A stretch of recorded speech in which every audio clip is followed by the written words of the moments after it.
ce repassage. Pas encore terminé? Non, pas tout à fait, non, mais il y en avait beaucoup, tu sais. Mais oui, bien sûr, on finira par le savoir que tu as un bourreau de travail. Bon, dépêche-toi de finir et prépare le dîner, j'ai la migraine. Je vais m'étendre un peu. Bien. Ah, tout de même, tu as vu l'heure? Oh, mon vélo est à plat depuis le village. Je vais tout le chemin à pied. C'est bon, on va te changer, reviens aider ta mère. Elle est en retard, comme d'habitude. Oh, non, je ne sais pas ce qui me retient. Oh non, je t'en prie, laisse. Ça n'en vaut pas la peine. Bonsoir, ma chérie. Bonsoir, maman. Tu as bien travaillé? Tu as passé une bonne journée? Oh, mieux que bonne. La meilleure depuis longtemps. Mais je te raconterai plus tard. Où est l'oncle Édouard? Oh, ben veux-tu qu'il soit? Au milieu de ses livres, évidemment. J'y vais. Oh non, c'est vrai, j'oubliais. Il faut que je te... Mais non, va, mais j'ai pas besoin de toi. À tout à l'heure, ma chérie. À tout à l'heure. Va.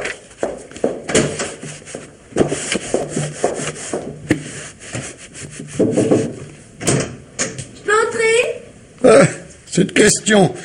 Il y a une demi-heure que je te guette. Bonsoir, mon oncle. Bonsoir, ma grande. Tu vas bien?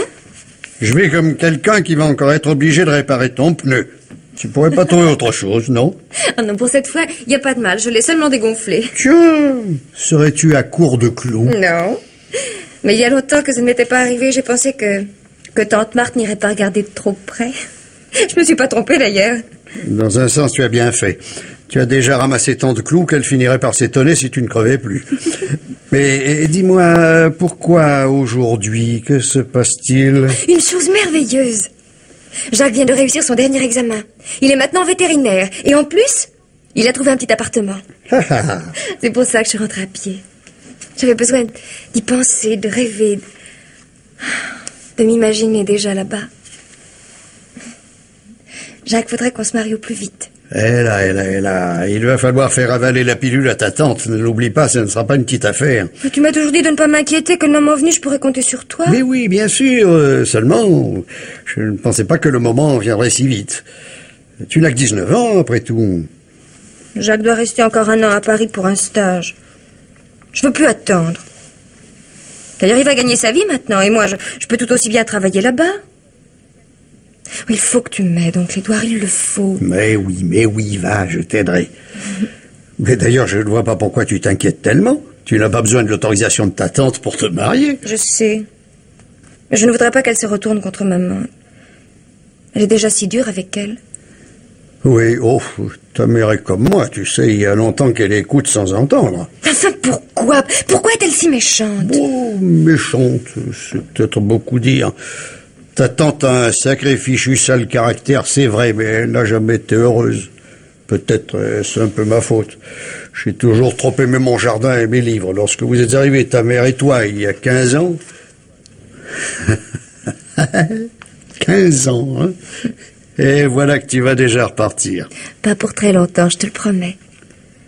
Jacques ne veut pas devenir un vétérinaire de salon. Dès qu'il aura terminé son stage, nous quitterons Paris et nous chercherons quelque chose par ici. C'est bon, va. Je plaiderai ta cause. Et même puisque tu es si pressé de nous quitter, pas plus tard que ce soir.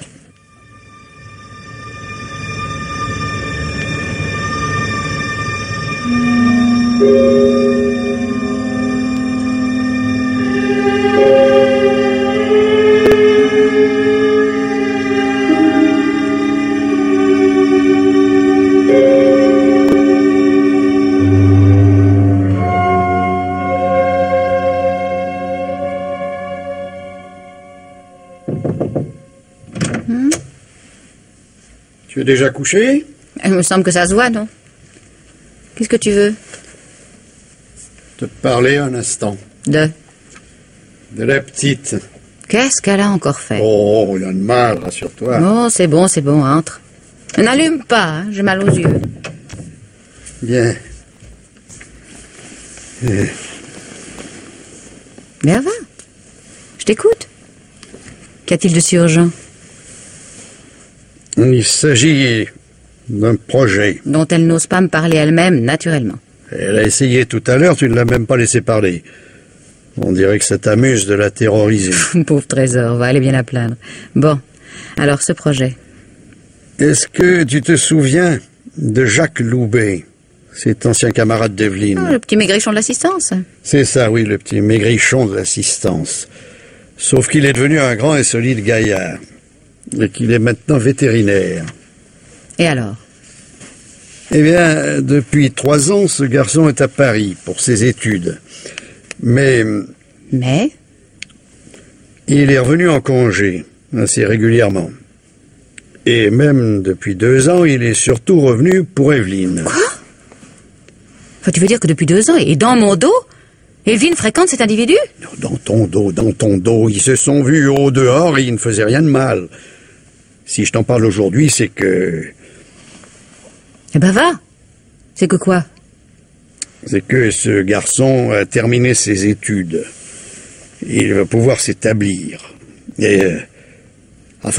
bref... il désire épouser Evelyne. Voilà. Allume. Pardon? Allume, je te dis. Je veux voir la tête d'un homme qui est subitement devenu fou. Enfin, Veux-tu allumer, oui ou non? Voilà, ne te fâche pas.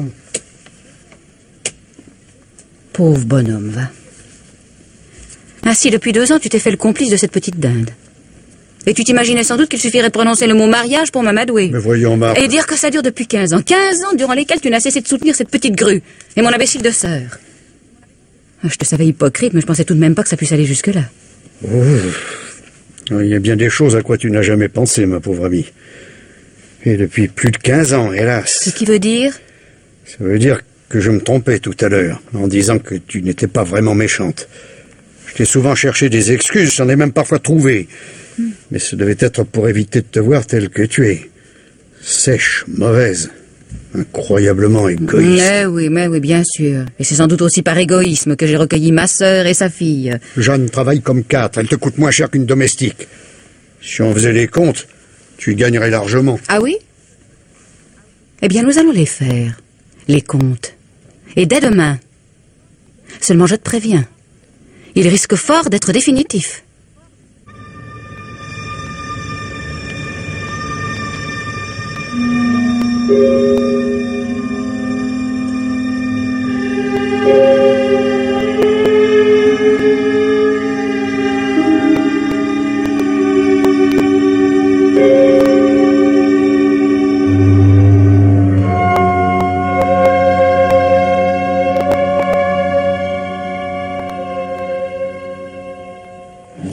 Je peux débarrasser, Marthe? Non, pas maintenant.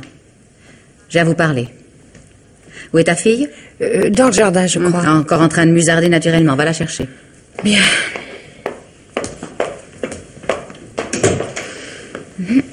Qu'est-ce que tu comptes lui dire? Je vais lui donner à choisir. Et je te conseille de ne pas t'en mêler. Puisque mademoiselle veut se marier, elle doit être à même de prendre ses décisions. De quoi parles-tu exactement? Tu l'apprendras en même temps qu'elle. À chacun ses petits secrets. Bon. Mais tâche de ne pas trop la brusquer, je t'en prie. Oh, et c'est que ça, rassure-toi. Je suis très calme. Et je n'ai pas l'intention de discuter. Mademoiselle fera son choix. Un point, c'est tout. Eh bien, tu te dépêches, oui? Oui, voilà, j'arrive. Ah, assieds-toi. Bon, et toi aussi, veux-tu? Ah. Bon. Ton oncle m'a confié hier soir que tu désirais te marier. Personnellement, et si ta mère est d'accord, je n'y vois pas d'inconvénient. Vrai? Et la seule question qui se pose est de savoir qui tu vas épouser. Comment? Oui, que veux-tu? Grâce à tes cachotteries, tu vas avoir le privilège de choisir entre 2 fiancés. 2 fiancés? Parfaitement. Léon Richard, le propriétaire du bazar, m'avait demandé ta main pour son fils. Ignorant tout ton dévergondage et ce garçon représentant pour toi un parti inespéré, j'avais naturellement dit oui. Oh, mais voyons, Marthe... À toi, je t'en prie, hein. Tu donneras ton avis quand on te le demandera. Mais je n'ai pas besoin de maman pour répondre. C'est non. C'est Jacques que j'aime et c'est lui que j'épouserai. L'amour est une chose et le mariage en est une autre. À ta place, je prendrai le temps de réfléchir. Pas la peine, c'est tout réfléchi. Parfait. Dans ce cas, je vous donne 1 semaine à ta mère et à toi pour emballer vos affaires et quitter cette maison. J'ai cru comprendre que ton vétérinaire disposait d'un appartement. Il sera certainement ravi de vous héberger toutes les 2. Ah non, cette fois tu passes les bords. Non, c'est pas possible, Martine. Un instant, je n'ai pas terminé. Je dois voir le notaire vendredi. Je comptais lui parler de ce mariage avec le fils Richard. Eh bien, j'irai, de toute façon. Et s'il n'est plus question de ce mariage, j'en profiterai pour changer mes dispositions testamentaires. Quoi qu'il arrive, soyez assurés que vous n'aurez rien. Ni la maison, ni un centime.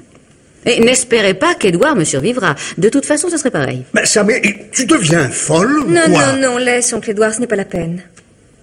Et toi, maintenant, tu peux aller chez ton notaire sans plus attendre. Si tu as cru m'influencer avec tes histoires de gros sous, c'est que vraiment tu me connais mal. J'attendrai quand même vendredi. Mais ne vous y trompez pas. Si quelqu'un doit changer d'avis, ça ne sera certainement pas moi. Bon Dieu. Je vais téléphoner à Jacques pour qu'il nous cherche un hôtel. Nous partirons dans 2 jours. Oh, un instant, ma petite fille, pas si vite. Réfléchissons d'abord. Mais à quoi? Tu ne penses tout de même pas que... Mais que non, je vais- non, bien sûr. D'ailleurs, je ne suis pas en train de penser à ton mariage, je pense au mien. Oh tiens. Oui, au mien, oui.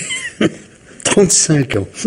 Il y a 35 ans que je fais le dos rond, que je dis oui, amen, à tout. Et que ta tante me prend pour un doux imbécile. Eh bien, crois-moi si tu veux, ma petite fille, mais je sens que tout ça va changer.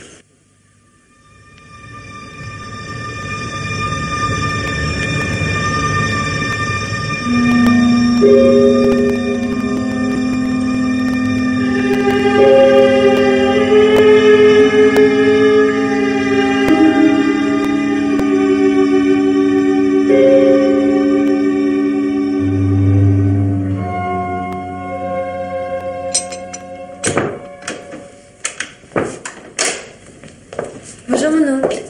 Bonjour, ma petite fille. Bien dormi? Oui. Oui, très bien. Maintenant que le départ est proche, je me sens beaucoup plus calme. Eh bien, moi, j'ai très mal dormi. Mais je ne le regrette pas. J'ai passé une partie de la nuit à réfléchir et j'ai pris une décision. Je pars avec vous. Qu'est-ce que tu dis? Je ne suis pas riche, je n'ai que ma retraite et quelques économies, je ne pourrai sans doute pas vous aider, mais je ne serai pas à votre charge. C'est le principal. C'est impossible, voyons, tu n'y penses pas. Depuis 3 jours, j'essaye en vain de parler avec ta tante. J'ai eu beau supplier, tempêter, menacer, rien n'y a fait, elle ne m'entend même pas. Mais je te l'avais dit, j'en étais sûre. Enfin, c'est pas une raison pour... Édouard. Oui, qu'y a-t-il? Ah, tu es là, Evelyne. Eh bien, Marthe n'est pas dans sa chambre. Elle a disparu. Disparu. Bah oui, j'ai cherché partout. Elle n'est pas dans la maison. D'ailleurs, son lit n'est même pas défait. Ah bon. Comment, ah bon? Il fallait commencer par là, voyons. Si son lit n'est pas défait, c'est qu'elle n'a pas couché là. Et si elle n'a pas couché là, il était inutile de fouiller toute la maison. Oh, mais c'est impossible. Où voulez-vous qu'elle soit? Maman a raison, elle ne serait tout de même pas partie sans rien dire. Est-ce qu'on sait? Depuis quelques jours, j'en arrive à me demander si elle n'est pas vraiment folle. Passez-moi le beurre, voulez-vous? Pardon? Le beurre, s'il vous plaît. Ah ben vrai. Ah ben ça n'a pas l'air de vous couper l'appétit. Il y a plus important que l'absence de Marthe. Asseyez-vous et écoutez-moi. Voilà. Je pars avec vous, ma bonne Jeanne. Où ça? Comment où ça? À Paris, pardi. Je reprends ma vie de garçon. Vous plaisantez? Je vous emmènerai manger des glaces et nous irons faire du bateau sur la Marne. Non, je t'en prie, oncle Édouard, cette disparition m'inquiète. Qu'est-ce que ça veut dire? Comment veux-tu que je le sache, ma petite fille? Ta tante a dû sortir de bonne heure, elle aura fait son lit avant de partir, voilà tout. Oh, mais depuis 15 ans que je suis là, Marthe n'a jamais fait son lit elle-même. Et puis ça m'étonnerait qu'elle soit sortie pieds nus et en chemise de nuit. Qu'est-ce que tu dis? Mais oui, son armoire est au complet. Il n'y manque ni une robe, ni une paire de chaussures. Diable. Mais voilà qui commence à devenir plus sérieux, en effet. Ah. Je me demande... Qu'est-ce que c'est? Jacques! Oh, Jacques, mon chéri! Eh ben, décidément, il est dit que je ne finirai pas mon petit déjeuner. Mais qu'est-ce que tu fais là? Bien, je suis venu vous chercher, ta mère et toi. Bonjour, ma chérie. Jacques. Vous voyez, ma bonne Jeanne, le ciel protège les amoureux. Si Marthe avait été là, ces charmantes retrouvailles, on eussent été gâchées. Viens, tu peux entrer, ma tante n'est pas là. Non, de toute façon, je l'attendrai, j'ai envie de lui dire 2 mots. Bonjour, madame. Bonjour, monsieur Moreau. Très heureux de vous voir, mon garçon. Bonjour, monsieur Loubet. Je vous demande pardon d'arriver comme ça. Qu'est-ce que c'est que cette voiture? Ah ben, je l'ai louée pour vous emmener. J'ai pensé que ça serait plus agréable que le train. Et quand es-tu parti? Ce matin, à 4 heures, j'arrive à l'instant. Et là, cher monsieur, vous arrivez en plein drame. Ma sœur a disparu. Disparu? Oui. Alors, n'exagérons rien. Ma femme s'est absentée en oubliant de nous prévenir. Voilà tout. Que ça ne vous empêche pas de vous asseoir et de prendre un solide petit déjeuner. Rouler de nuit ouvre l'appétit, c'est bien connu, hein? Eh bien, Evelyne, hein, qu'est-ce que tu attends pour préparer des tartines à ton fiancé?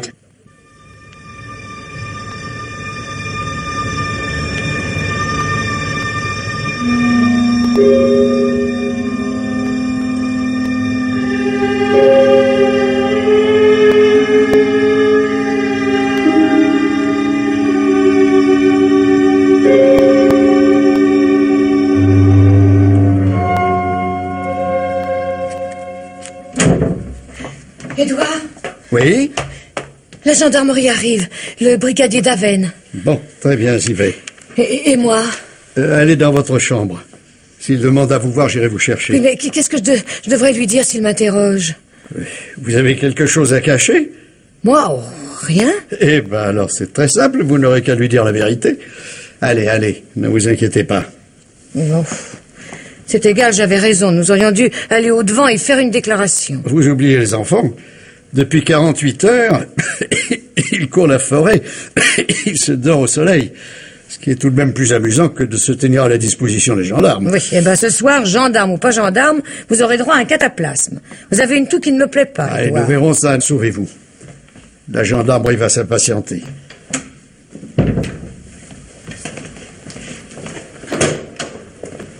Bonjour, brigadier. Bonjour, monsieur Moreau. Qu'est-ce qui vous amène? Besoin d'une petite consultation pour vos rosiers, je parie. Ah non, pas aujourd'hui. Pas aujourd'hui, je suis en service commandé. Diable. Eh bien, entrez, je vous en prie. Merci. Pardon. Tenez, venez par là. Asseyez-vous. Merci. Qu'est-ce que je peux vous offrir? Non, rien, je vous remercie. D'ailleurs, je suis un peu pressé. Eh bien alors, allez-y, je vous écoute. Eh bien, c'est au sujet de votre femme. Ah Est-ce qu'elle est là? non, pas en ce moment. Vous savez où elle est? Disons que je compte le savoir bientôt. Ma femme n'a jamais été très pressée d'écrire. Ah bon, elle est en voyage? Peut-être bien, oui.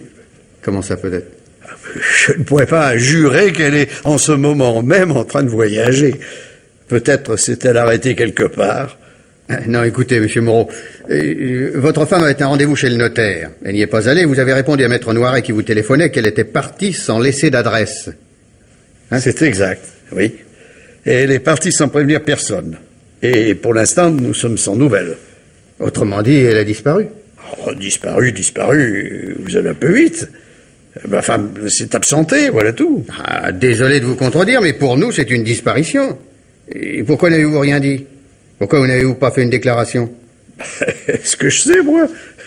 Peut-être par peur qu'on ne la retrouve. Pardon?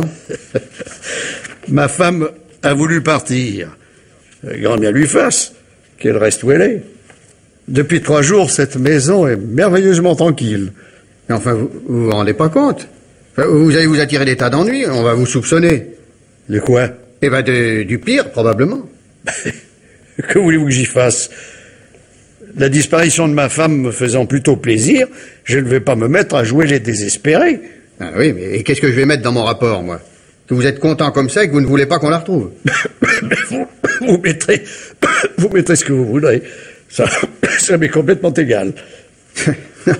Non, écoutez, monsieur Moreau, tout ça n'est pas sérieux. Enfin, vous êtes un homme respectable. Tout le monde vous aime bien, mais c'est pas une raison. Ben, si je rapporte ce que vous venez de me dire, vous allez vous retrouver avec un commissaire de la nationale sur le dos. On verra bien. Ah bon? Allez, faites votre rapport et ne vous inquiétez pas pour moi. Je suis en règle avec ma conscience. Hein? C'est de loin le plus important. Pour le reste, il n'y a pas de quoi faire un drame, je vous assure.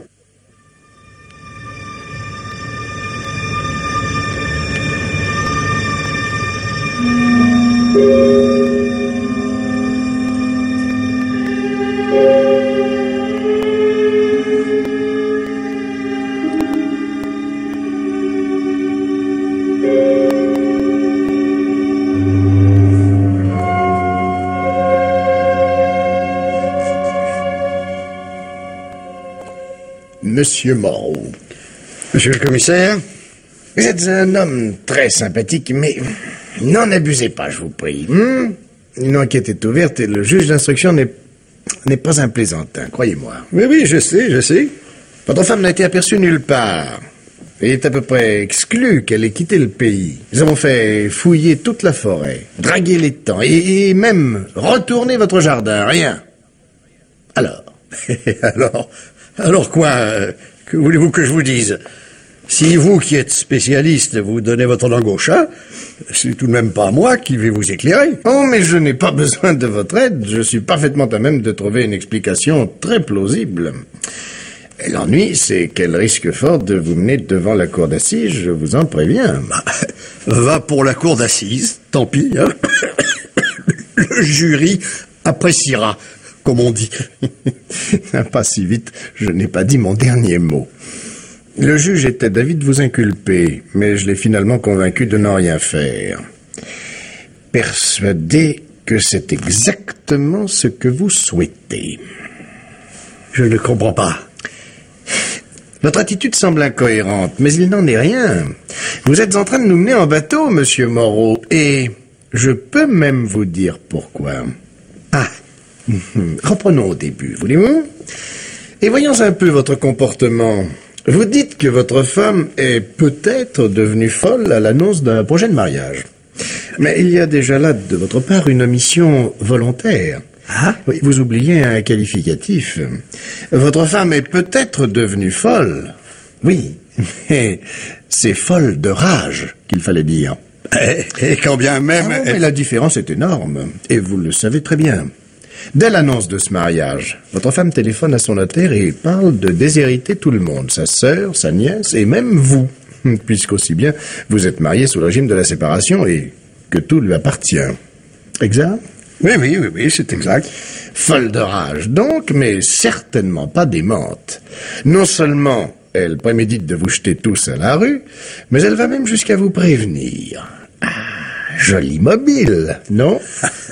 Indiscutablement. Et qui vous inquiète fortement. Oh, non, pas pour vous, j'en suis persuadé, mais pour votre nièce. Vous adorez cet enfant et vous êtes bien décidé à ne pas la laisser dépouiller. Oui, mais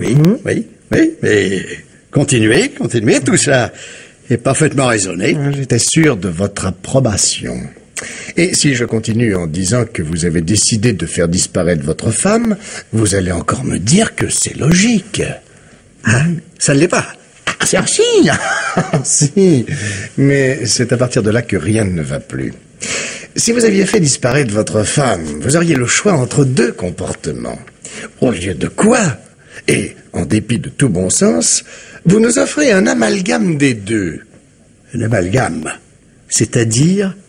Eh bien, cher monsieur Moreau, supposons que vous ayez tué votre femme, voulez-vous?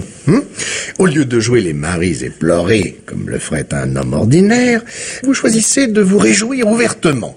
Ma femme a disparu, c'était une affreuse bonne femme, bon débarras. Bon, très bien, c'est inattendu et assez astucieux pour qu'on renonce à vous soupçonner. Mais, alors, pourquoi? Pourquoi donner prise à d'autres soupçons en ne prévenant pas la police? Si vous êtes l'assassin, c'est complètement stupide. Conclusion, vous n'êtes pas l'assassin. Et nous comprenons moins encore pourquoi vous n'avez pas prévenu la police. Cela paraît contradictoire, en effet. En apparence, oui. Mais en apparence seulement. Car tout s'explique très bien. Si nous admettons que vous n'êtes pas l'assassin, mais que vous connaissez le coupable et que vous cherchez à détourner les soupçons sur vous. Alors là, je vous demande pardon, mais je ne comprends plus du tout. Monsieur Jacques Loubet, le fiancé de votre nièce, prétend être arrivé ici le matin même de la disparition de votre femme. Pourquoi prétend? Parce que, cher monsieur Moreau, il ne peut pas le prouver, tout simplement. Tout comme il ne peut pas prouver avoir quitté Paris à 4 heures du matin. Ayant loué une voiture la veille au soir et personne ne l'ayant vu depuis, il a très bien pu arriver ici au milieu de la nuit. Oh, bah, c'est ridicule, voyons. Vous n'allez pas me dire que vous soupçonnez sérieusement ce garçon. Et pourquoi pas? Hein? Et puisqu'à partir de là, tout se tient. 3 jours plus tôt, votre nièce m'avait téléphoné pour lui annoncer l'opposition de votre femme, ses menaces et son rendez-vous chez le notaire. Il a donc eu 48 heures pour élaborer un plan et le mettre à exécution, ce qui était largement suffisant. Eh bien, allez-y. Je serais curieux de savoir comment il s'y est pris. Ah, vous dites que tout se tient, mais finalement, vous n'expliquez pas grand-chose. Attendez, j'y arrive.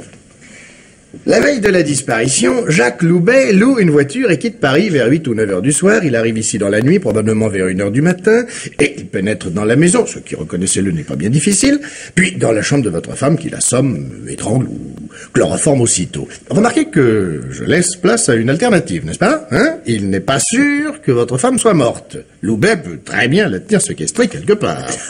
Ça n'est plus une hypothèse. C'est du roman feuilleton. Non, je vous en prie, laissez-moi finir. Une fois votre femme neutralisée, Loubet refait soigneusement le lit, ce qui, entre parenthèses, est une excellente idée. Mais, malheureusement, pour lui, commet l'erreur d'emmener sa victime sans vêtements. On ne se met pas en chemise de nuit avant d'avoir défait son lit. Mais, et où l'aurait-il emmené, selon vous? Ah, ça, mon cher ami, ça, alors là, je l'ignore. Non. Disposant d'une voiture et de plusieurs heures, il a pu aller n'importe où. Non, l'important était qu'il fût de retour assez tôt pour avoir effectivement roulé la nuit, n'est-ce pas? De jour, on fait parfois de mauvaises rencontres. Oui. Et voilà pourquoi, cher monsieur, vous essayez d'attirer les soupçons sur vous-même. Parce que vous savez, ce garçon coupable, et pour lui permettre d'échapper. Oui. Pardon. Vous avez raison. Tout cela se tient parfaitement et je rends hommage à votre imagination, monsieur le commissaire. Je vais même plus loin, voyez-vous. Votre hypothèse est si parfaite qu'on se demande pourquoi vous n'y croyez pas. Pardon? Alors, je vous en prie, cessons ce petit jeu. Vous êtes persuadé que j'ai tué ma femme. Et pas un instant, vous n'avez soupçonné qui que ce soit d'autre. Votre histoire était uniquement destinée à me faire avouer. Vous pensiez qu'en entendant accuser ce garçon, je m'empresserais de vous dire la vérité. Et vous la connaissez, cette vérité, bien entendu. Oh non, monsieur le commissaire, non, soyez beau joueur. Vous avez bluffé, vous avez perdu, soit. Mais ne tombons pas dans la banalité des questions directes, non. Essayez de trouver autre chose, voyons.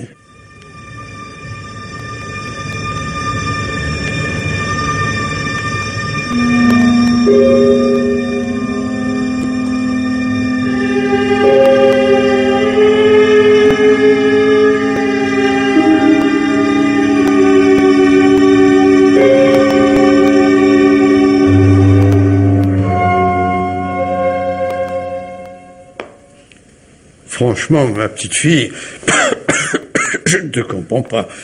Tu n'es pas raisonnable. Oui, ton oncle a raison. Mais il ne l'est pas plus que toi. Ouais, enfin, oui ou non, allez-vous vous décider à voir le médecin? Ah, fichez-moi la paix avec ça. Je vais très bien. Ah oui, voilà. Evelyne. Mon oncle. Tu te maries dans 2 mois. Il est convenu que Jacques et toi preniez le premier étage. Bon. Et qu'est-ce que tu attends pour commencer votre installation, sapristi? J'ai peur. Peur? Oui, de voir surgir brusquement ma tante. Par moments, j'ai l'impression qu'elle n'attend que ça, que nous soyons installés là-haut, Jacques et moi, et que... Enfin, mais c'est ridicule, voyons. Ta tante est morte, ma chérie. Qu'est-ce que tu dis? Mais ce que tout le monde pense, y compris la police.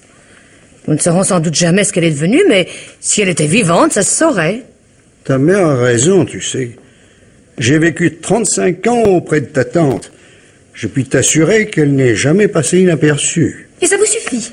Elle a disparu pour débarras et voilà tout. Mais enfin, ma chérie, mais tu vas pas me dire que tu la regrettes tout de même. Presque. Elle aurait pu mourir sans que je pleure beaucoup, mais disparaître ainsi, non. Ouais, ben, je pensais que ça te ferait plutôt plaisir, moi. Plaisir? Ah, et pourquoi pas? Elle nous a toujours détestés. Elle se préparait à nous faire des tas d'ennuis. Et qu'elle ait disparu juste à ce moment-là ne change rien. Elle était mauvaise. Et nous vivrons très bien sans elle. Oh, maman... Est-ce que tu te rends compte de ce que tu dis? Il y aurait un policier derrière la porte. Il t'arrêterait, séance tenante. Mais ça ne changerait rien à ce que je dis. Et pour une fois que je vis de mon cœur, j'irai jusqu'au bout. Ma sœur a toujours eu une âme de despote. Sous prétexte qu'elle avait 10 ans de plus que moi, elle m'a toujours considérée comme sa chose. Quand notre père est mort, j'ai cru lui échapper, mais malheureusement, je n'ai fait que des bêtises.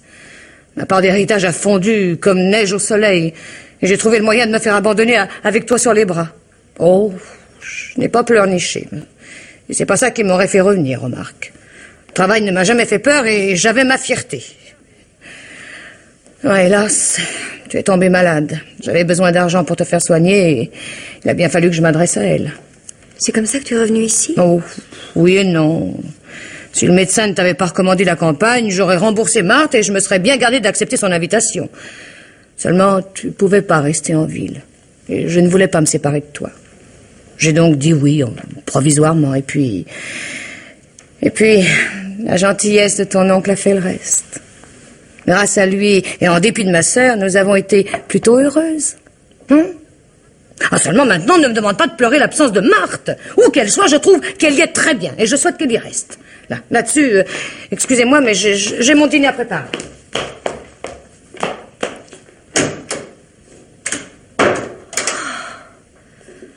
Eh ben ça alors? Ah oui, ça alors. J'avoue que... On dirait sa sœur.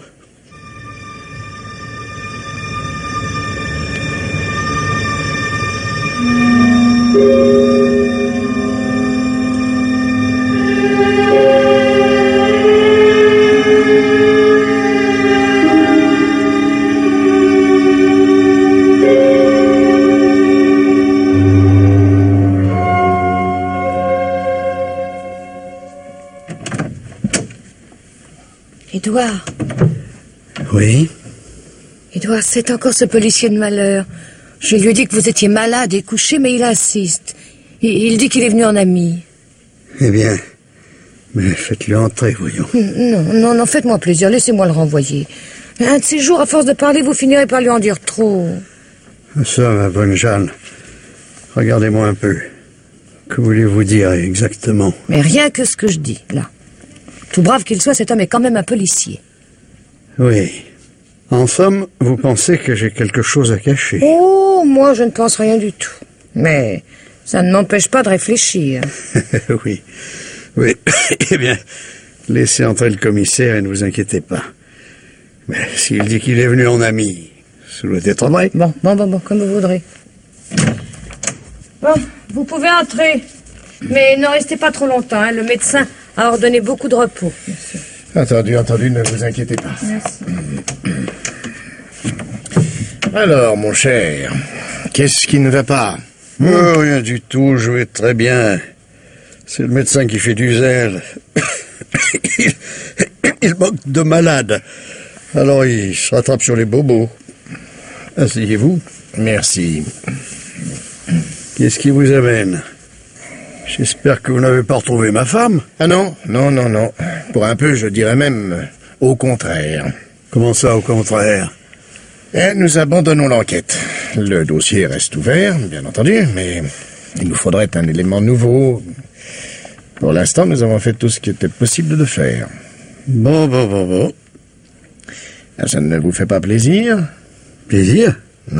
Pourquoi diable voulez-vous que ça me fasse plaisir? Il n'est pas donné à tout le monde de réussir un crime parfait. C'est une assez jolie performance. Oh, mon cher commissaire, vous me décevez. Venir me tendre un piège aussi grossier et jusque dans mon lit? Oh non, c'est indigne de vous. Mon cher ami, vous savez très bien qu'il ne s'agit pas d'un piège.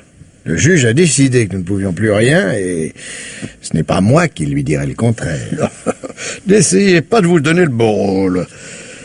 Avec ou sans le juge, je me demande ce que vous pourriez faire. Cherchez. Cherchez. Vous avez déjà retourné mon jardin, bousillé tous mes rosiers, vous n'allez pas démolir la maison quand même. Votre femme n'est pas dans la maison. Ah. Non, car c'est la nuit même de sa disparition que vous avez pris ce méchant refroidissement. Vous avez dû sortir en oubliant de vous couvrir. Ah, alors là, mon cher, ça, j'avoue que vous êtes très fort. Des semaines d'enquête pour découvrir que j'ai pris froid en ne me couvrant pas assez, ce n'est tout de même pas à la portée du premier venu, ça. Alors, cela dit, ne vous inquiétez plus pour ma santé. Nous marions les enfants dans 15 jours. Je vous fiche mon billet que je serai sur pied.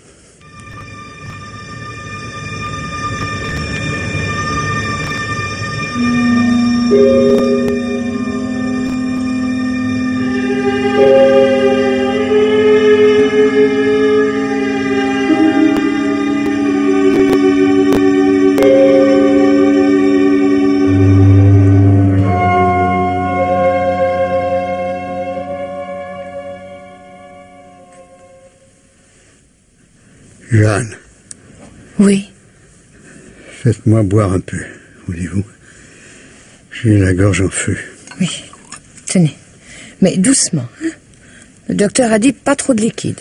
Oui, le docteur. Alors, restez tranquille et cessez de faire le malin, voyons. C'est pas en vous agitant que vous vous remettrez sur pied. Merci. Vous êtes un ange, ma bonne Jeanne. C'est vous que j'aurais dû épouser. Allons, bon. Si vous commencez à délirer, moi je rappelle le médecin. Hein? Jeanne. Oui, Édouard. C'est bête, mais je commence à me demander si je tiendrai jusqu'au retour des petits. Oh, ne soyez pas ridicule, voyons. C'est pas avec des idées pareilles que vous allez guérir. Oh, guérir. Quand doivent-ils rentrer? Bientôt, dans quelques jours. Mais non, voyons. Vous vous trompez. Il doit leur rester encore plus d'une semaine. Jeanne. Quoi encore? Promettez-moi que vous n'allez pas leur demander de rentrer plus tôt. C'est très important. Un voyage de noces. Hein? Oui. Il faut que... Mais oui, ne vous inquiétez pas. Ils iront jusqu'au bout et vous serez là quand ils reviendront.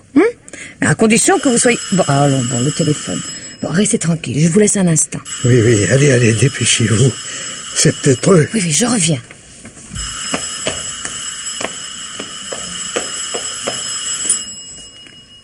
Allô?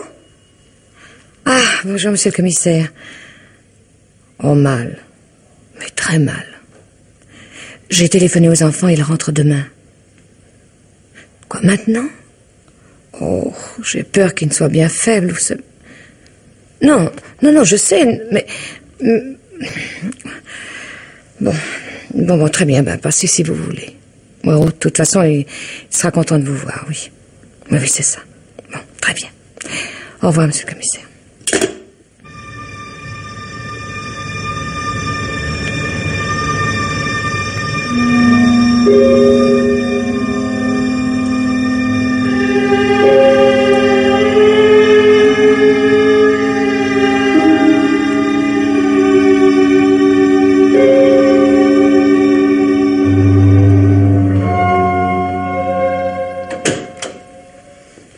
Bonsoir, monsieur le commissaire. Bonsoir, mademoiselle... Pardon, madame. Comment est votre oncle? Oh, on ne sait plus. Il a l'air d'aller beaucoup mieux, mais le médecin dit que c'est la fin, qu'il ne passera peut-être pas la nuit.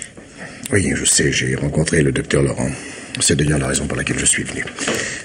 Bonsoir, madame Durieux. Monsieur le commissaire, écoutez-moi bien. Oui.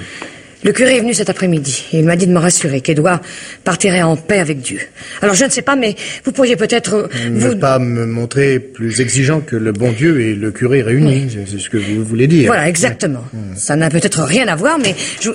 Pardonnez-moi de vous interrompre, mais ton oncle demande à voir monsieur le commissaire, chérie. C'est toi qui lui as dit... Non, pas du tout. Il a reconnu le bruit de la voiture. Vous pouvez entrer, il est seul, il vous attend. Bien, je vous remercie. À tout à l'heure, mesdames. Tout à l'heure. Oui.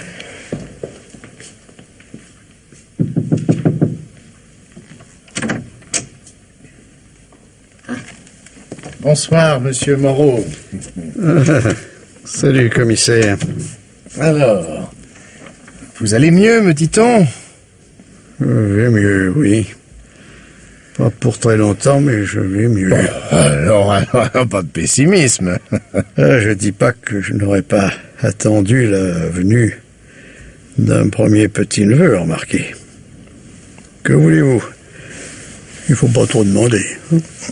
J'ai marié les 2 petits, leur avenir est assuré. Je pars tranquille. Et puis... Oui.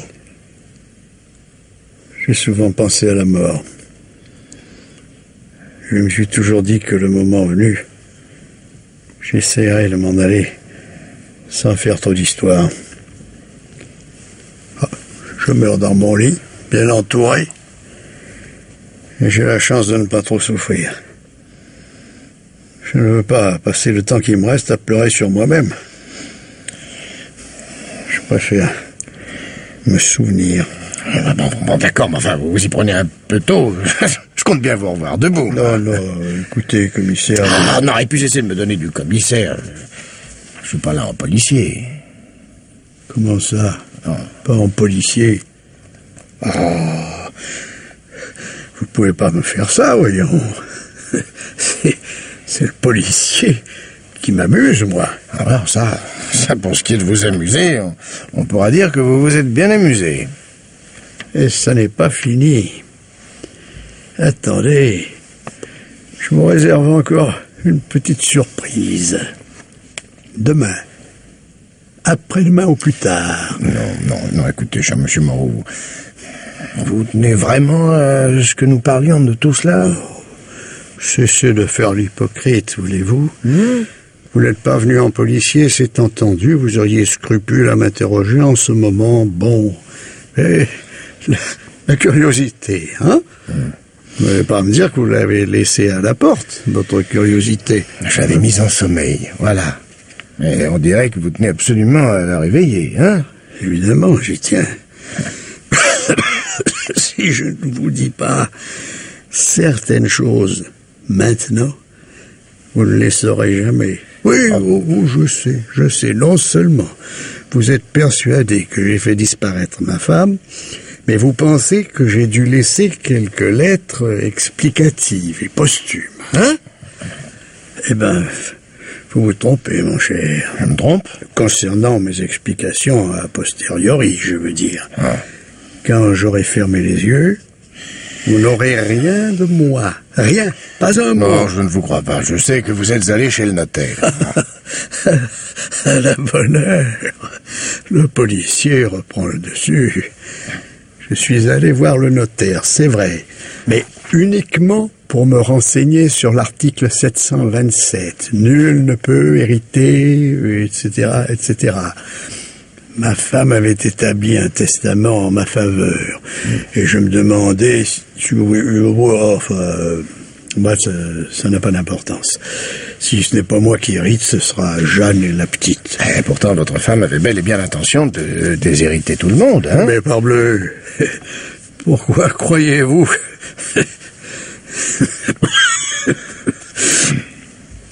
Je l'avais supporté pendant 35 ans.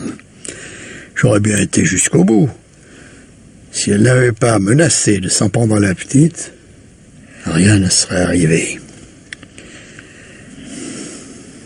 J'ai tout essayé pour la faire fléchir. J'ai proposé d'aller vivre en ville, ce que j'avais toujours refusé. Et même sans la petite, puisqu'elle était jalouse de notre entente. Rien n'y a fait. Elle détestait Evelyne. Elle avait juré qu'elle n'aurait rien. J'ai eu beau supplier, m'abaisser devant elle. Rien. Alors, Oui. Oh, ça s'est fait presque par hasard, remarquez. J'aurais voulu qu'elle disparaisse, je le souhaitais. J'étais bien incapable de la moindre violence. Si j'avais eu une arme à feu, oui, peut-être. Mais je ne me voyais pas en train de l'assommer, de l'étrangler, ou je ne sais quoi d'autre. Et puis, brusquement, au moment même où je pensais à tout cela, elle m'a demandé de lui verser son médicament. Alors là, voyez-vous, je n'ai même pas hésité. J'ai pris le verre, j'ai mis un peu d'eau, et j'ai versé tout le contenu du flacon. Après, je suis demeuré à côté d'elle. Oh, elle s'est endormie très vite, sans se douter le moins du monde.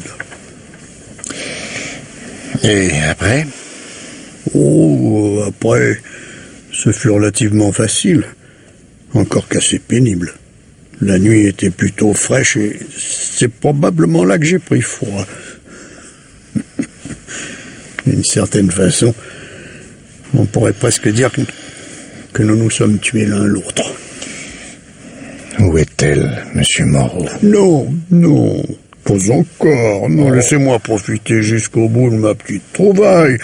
Vous êtes un policier averti, vous disposiez d'assez gros moyens, et je vous ai tout de même tenu en échec, hein?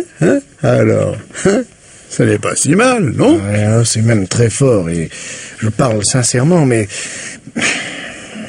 Mais quoi? Vous venez de me dire que vous n'avez laissé aucune lettre, pas d'explication. Alors, ne vous inquiétez pas, mon cher. Vous connaîtrez quand même la réponse. Je vous demande simplement de ne pas être trop impatient. Juste le temps de disparaître à mon tour.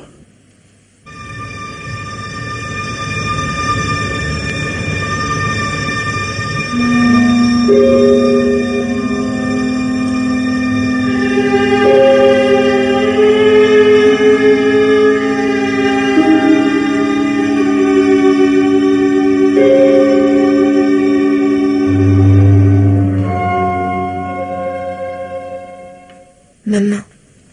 Oui. Le notaire est à côté. Il voudrait te dire un mot. Bien, j'y vais.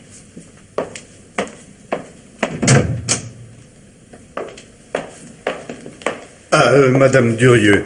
Oui. Je voulais vous dire, madame, que j'ouvrirai le testament demain, après les obsèques. Tout n'ira pas sans quelques complications, évidemment. Aussi longtemps que votre sœur ne sera pas retrouvée, morte ou vive, nous ne pouvons rien faire de définitif. Néanmoins, ne vous inquiétez pas trop. Même provisoirement, je ferai l'impossible pour que les choses se passent au mieux. Je vous remercie, maître. Vous êtes très aimable. Ce n'est rien, je vous en prie. À demain, madame. À demain. Maître Noiret, s'il vous plaît. Oui? Pourrais-je vous parler un instant? À quel sujet, je vous prie? Devinez.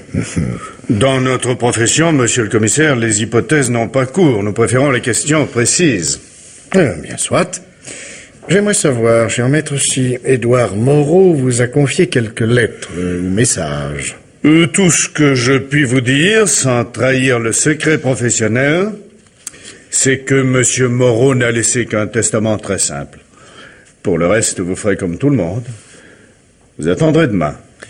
C'est bon, mais... Commissaire. Ah, commissaire, je vous cherche partout depuis une heure. Que se passe-t-il? Ça, je vous le donne en mille. On vient de retrouver le corps de Marthe Moreau. Quoi? Mais, où? Quand? Eh ben, ce matin, enfin tout à l'heure. Et alors là...